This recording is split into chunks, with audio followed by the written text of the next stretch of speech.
తాకట్లో ఉన్న మీ బంగారాన్ని విడిపించి ఆ రోజు ఆన్లైన్ రేటుకి కొంటాం. Sharma gold company. నమస్కారం, వెల్కమ్ టు సుమన్ టీవీ. నేను గీతాంజలి. ప్రస్తుతం మనతో పాటు ప్రముఖ ఆధ్యాత్మికవేత్త మైలవరపు నాగమణి గారు ఉన్నారండి. త్రిజగద్గురు పీఠానికి చైర్మన్ గా వారు కొనసాగుతూ ఉన్నారు ప్రస్తుతం. అలాగే ఎంతో విశేషంగా అక్కడ 2000 వరకు కూడా నాగ ప్రతిష్టలు నిర్వహించారు అమ్మ. అలాగే ఇంకా విశేషంగా చెప్పాలంటే ఎన్నో ఆధ్యాత్మిక సందేహాలని ఆవిడ నివృత్తి చేస్తూ ఉంటారు. అందులో భాగంగా మార్గశిర మాసం, మరి ఈ మాసంలో విధిగా మనందరం ఆచరించవలసింది ఏంటి, గురువారం ఎంతో విశేషం అని చెప్తాం. ఆ రోజున ఎలాంటి పూజ కార్యక్రమాలు మనం చేసుకోవాలి, అమ్మవారి ఆరాధన ఎలా చేయాలి, అమ్మ మాటల మీద తెలుసుకుందాం. అమ్మ నమస్కారం. నమస్కారం అమ్మ, మార్గశిర్జం అవును చాలా ప్రత్యేకమైన ఎంతో విశిష్టతతో కూడుకున్నటువంటి మాసంగా చెప్తారు. అవునవును మరి ఈ మాసం గురించి చెబుతూ ముఖ్యంగా ఎలా ఉండాలి, ఏంటి నియమాలన్నీ చెప్పండి అమ్మా. చాలా మంచిదండి. కార్తీక మాసం అంతా మనం శివారాధన చేసుకుని నియమనిష్టలతో ఆ పూజలు పునస్కారాలు దీపాలు ఇవన్నీ చేసుకుని పాడ్యంతో అయిపోయింది. మళ్ళీ మార్గశిర మాసంలో పాడ్యం నుంచి మనకి మార్గశిర మాసం మొదలైంది. అయితే శివయ్యకి ఆరాధన చేసుకున్నాం కాబట్టి మళ్ళీ శ్రీ మహావిష్ణువు ఆరాధన చేసుకోవటం అనేది ప్రారంభమైంది. మాసంలో మార్గశిర మాసం చాలా గొప్పది, విశిష్టమైంది అని శ్రీకృష్ణ పరమాత్మే సాక్షాత్తు చెబుతూ ఆయన ఏం మాట అన్నారంటే, మార్గశిర మాసం అంటే వేరే కాదు, సాక్షాత్తు నేనే ఆయన చెప్పారు. చెప్పి మీరు ఈ మార్గశిర మాసంలో నన్ను ఏ రూపంగా మీరు కొలిచినా ఆరాధన చేసినా అసలు ధూపదీప నైవేద్యాలు కానీ ఏది సమర్పించినా కూడా నాకే చెందుతాయి, స్వయంగా నేనే స్వీకరిస్తానని పరమాత్మ చెప్పాడు. అంత గొప్పది. ఒక మాసానికి ఆయన ఇచ్చినంత విలువ గొప్పతనం ఈ మార్గశిర మాసానికి ఉందన్నమాట. అన్ని మాసాలకు మళ్ళీనే నియమనిష్టలతో ఉండి మార్గశిర మాసం మొత్తం వ్రతం మేము ఆచరిస్తాము అనుకోవటం కానీ, లేకపోతే మనకి మార్గశిర మాసంలో చాలా విశిష్టమైన రోజులు ఉన్నాయి. మొదట్లోనే సుబ్రహ్మణ్య షష్ఠి, తర్వాత దత్తాత్రేయ జయంతి, తర్వాత కాళభైరవాష్టమి, తర్వాత మనకి గీతా జయంతి ఏకాదశి రోజున, చివరగా వచ్చే ముక్కోటి ఏకాదశి, ధనుర్మాస ప్రారంభం, విశేషాలు గొబ్బెమ్మలు పెట్టుకోవటం, ముగ్గులు వేసుకోవటం, ఇవన్నీ చాలా విశేషమైనవి ఉన్నాయి. తర్వాత హనుమద్ వ్రతం ఒకటి, తర్వాత భానుసప్తమి కూడా వస్తుంది, ఈ నెలలోనే వస్తుంది. ఒక సప్తమి ఆదివారం కలిసి వచ్చినట్టుంది. ఇట్లా విశేషమైనవన్నీ మార్గశిర మాసంలో ఉన్నాయి.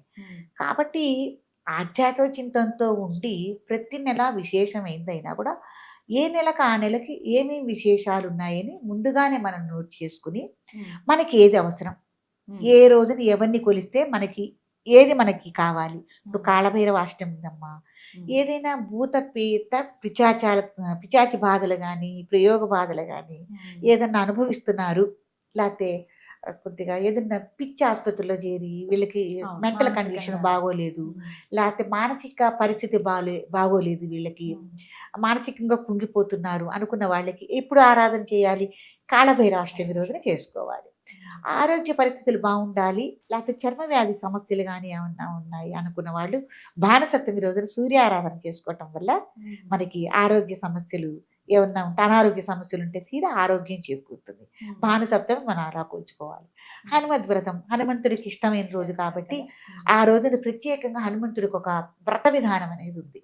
బ్రాహ్మణ్ణి పెట్టుకొని కానీ స్వయంగా కానీ హనుమంతుడు ఆరాధన చేసుకోవటం వల్ల అక్కడ కూడా గ్రహ బాధలు అవన్నీ తొలగటానికి విశేషమైన రోజు. తర్వాత ముఖ్యమైనవి ఏకాదశులు వస్తున్నాయి. ముక్కోటి ఏకాదశి రోజున అసలు సాక్షాత్తు శ్రీ మహావిష్ణువు దగ్గరే ముక్కోటి దేవతలు, ప్రమదగణాలు, ఋషులు వీళ్ళందరూ కొలువై ఆయన సేవ కోసం ఎదురు చూస్తూ స్తోత్రాలు చేస్తూ ఉంటారు. ఆ రోజున శ్రీ మహావిష్ణువుని కనుక మనం ఆరాధన చేసుకుంటే ఈ ప్రమదగణాలన్నీ ఆయన దగ్గర ఉంటాయి కాబట్టి వాళ్ళందరికీ కూడా ముఖముడిగా మనం సేవ చేసిన వాళ్ళం, పూజ చేసుకున్న వాళ్ళం అవుతాం. కాబట్టి అంత విశేషం ఉంది. అప్పుడు విడివిడిగా ఏ దేవతలకి చేయక్కల, ఆ ఒక్క రోజున శ్రీ మహావిష్ణువు చేస్తే అందరికీ చేసిన వాళ్ళం అవుతాము.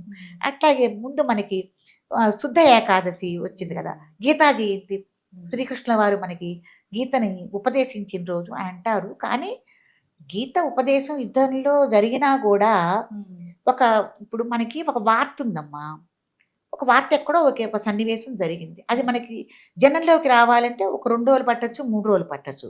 అట్లాగే గీత కూడా నేను అనుకుంటున్నాను ఉపదేశము ఈ గీతా జయంతి ఈ ఏకాదశి రోజున కాకుండా ముందే జరిగింది. కానీ మనుషుల్లోకి వచ్చింది మటుకు ఏకాదశి రోజున వచ్చింది. వచ్చింది కాబట్టి ఇది గీతా ఏకాదశిగా గీతా జయంతిగా మనం చేసుకోవటము చాలా ఈ ఏకాదశిని కూడా మనం శ్రీ మహావిష్ణువుకి ఆరాధన చేసుకోవటం ఇవన్నీ జరుగుతుంది. అసలు ఆ గీత గొప్పదనం అది తెలుసుకుని ఇప్పుడు అద్భుతం. ముఖ్యంగా నేను చెప్పేది యువతీ యువకులకి చాలా అవసరమైంది గీత. ఉమ్. పుస్తకంగా అలంకరణప్రాయంగా మీరు ఉంచొద్దు. దాన్ని తీయండి, చదవండి. మీకు సంస్కృత భాషలో అర్థం కాకపోతే తెలుగులో దాన్ని మీరు చదివి ఇప్పుడు అమ్మ మనం అన్నం తింటుంటే అది జీర్ణమయ్యి మనకి ఒక శక్తినిస్తుంది కదా! అవును. అట్లాగే గీతను కూడా మనం చదవటం వల్ల దాన్ని జీర్ణం చేసుకుని దాని యొక్క శక్తిని మనం ఉపయోగించుకోవాలంట నేను. దాని అసలు అర్థం ఏమిటి? దాని వల్ల మనం ఎలా మనుషులం ఎలా నడుచుకోవాలి? తప్పొప్పులేంటి? ఇవన్నీ మనకి గీత ఉపదేశం ఇస్తుంది. కాబట్టి మార్గశిర మాసంలో ఇంత గొప్ప గొప్ప విశేషాలున్నాయి. అమ్మ, గురువారం శుభ్ర చాలా ఆ! చెప్తారు కదా. గురువారాలు. ఉమ్. ఎప్పుడైనా మనం అమ్మవారికి శుక్రవారాలు పూజలు అనుకుంటాం కదా! ఉమ్. కానీ మార్గశిర మాసంలో ఏంటంటే అందుకే లక్ష్మీవారం అని కూడా పిలుస్తారు గురువారం. గురువారాన్ని. ఉమ్. కాబట్టి గురువారాల్లో లక్ష్మీదేవిని ఆరాధన చేయటం. విశేషంగా ఏంటంటే ఇప్పుడండి సీజన్ వారీగా కలువ పూలు గానీ, కమలం పూలు గానీ ఇవన్నీ వస్తాయి. అమ్మవారిని దాంతో ఆరాధన చేయటం, శ్రీ సూక్తంతో అభిషేకాలు చేసుకోవటం. తర్వాత ఈ పూలతోనే అమ్మవారికి విశేషంగా శ్రీ సూక్తాన్ని, మూలమంత్రాన్ని మనం సంపుడీకరించుకుని హోమాలు చేసుకోవటం. ఉమ్. ఇవన్నీ ఈ మార్గశిర మాసంలో చేసుకోదగ్గ గొప్ప విశేషాలు. ఉమ్. మార్గశిర ఇంకా మాసం అంత మీరు గొప్ప. అన్నట్టుగా సుబ్రహ్మణ్య షష్ఠి కూడా ఈ నెలలోనే. సుబ్రహ్మణ్య షష్ఠి ఆయన అసలు పుట్టటమే ఒక అద్భుతము. అట్టాగే దత్త జయంతి, ఉమ్. అవధూత. అంటే ఎవరికంటే అవధూతలు, సాధువులు, యతులు ఎవరైతే ఉన్నారో ఉమ్.